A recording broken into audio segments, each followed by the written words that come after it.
I actually felt pretty ordinary from the time I was a little girl. I had like a really pretty older sister and a really cute younger sister, and I was sort of like somewhere in the middle, and I liked the idea of becoming something. And when I watched those women on screen that were painted, like it was so clear to me that it was all created. You're not born with that. Like you can talk about how cute somebody is with their cute little rosy cheeks and their perfect everything, but you can make a different form of glamour is what I was more interested in than beauty. So they're sort of almost shamelessly artificial about it in a way. Yeah, in fact, I really love artificial man-made beauty for many reasons. Like I enjoy walking the streets of Paris and looking at all the man-made beauty there, like the fountains and everything, more than I like being on the beach in California. I feel like glamour is a little bit of like the creation of art and the creation of beauty, and it's like something I really like respect, you know? So that's one element of burlesque, the sort of the creation of a glamour, sense of glamour. The other is obviously the striptease element. When did you first get involved in that, and how did it first feel when you first did it? Because now I guess you must be super confident, but it couldn't have been always like that. When I first started performing burlesque, it was in the early 90s, and my first shows were in strip clubs, first of all, and that's really what sparked my interest in burlesque and wanting to know the history of striptease. And then fetish clubs, as I became more known in the fetish community. So were they quite sort of sleazy guys, basically?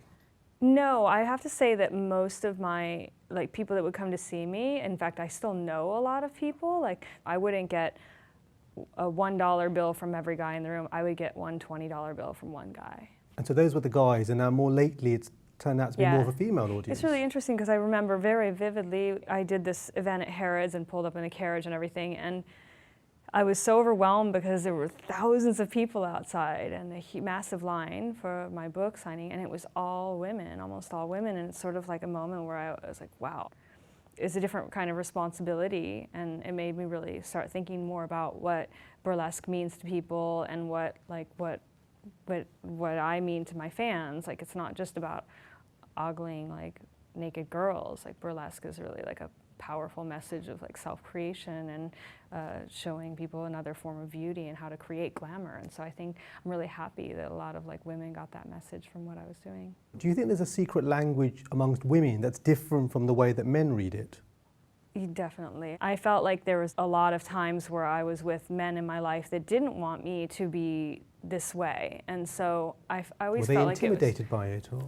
I think intimidated, or like, you know, a lot of guys have that thing like, I like you with no makeup on, I like you natural, and I get that, and I am that way in private with my people that my boyfriend, you know, but it's really about like, you can't dictate to a woman what should make her feel sexy, and it's like, if I feel sexy in black stockings and garter belts, then that's what it is for me. What was it for a kid growing up in the OC? Yeah. That spoke to you more than, you know, Beverly Hills 90210? When I walked into the strip club in 1991, I walked into like early 90s, like rock and roll, blonde bikini babes. It's sort of Motley Crue era. Yeah, and I didn't feel like, oh, this is the place for me. I thought, this could be amazing because I don't look like anybody in here. My skin is pale. I want to wear I want to do striptease. I want to wear like corsets and long black gloves, and I'm going to, you know, with my black hair.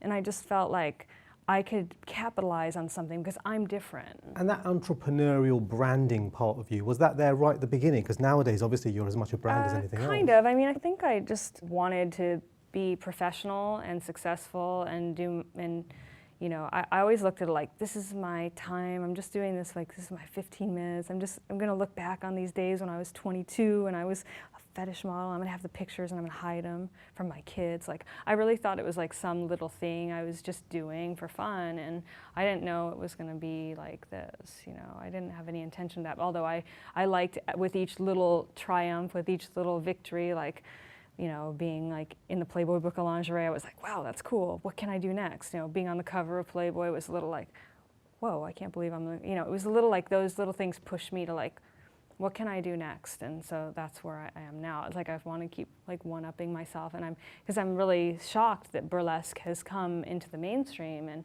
has made it to this moment, because I never expected it, certainly. And so I'm like, love to see where else it can go. If something is about making you an object, a glamorous, high class, you know, still an object. Yeah. Isn't that kind of the exact opposite of what feminism's But about? then what do we say though when, like you said earlier, it's my female fans?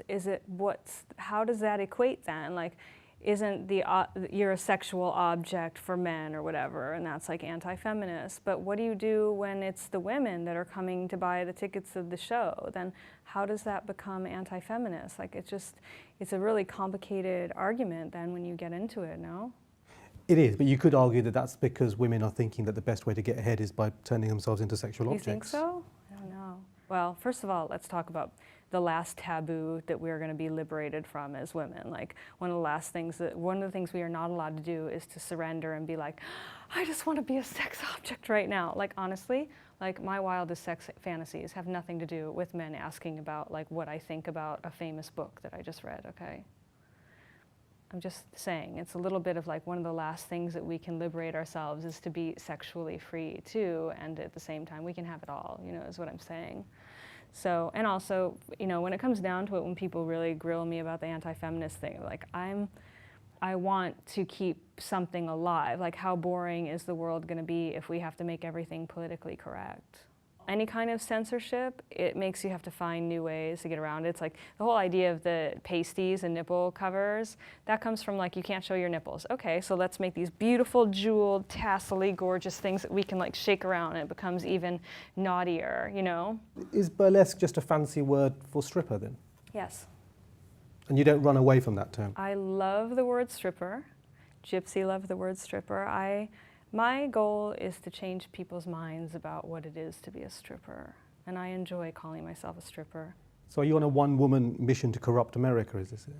No, I like trying to get around the rules, and I feel like sometimes when you're trying to get around the rules, you arrive to something really cool.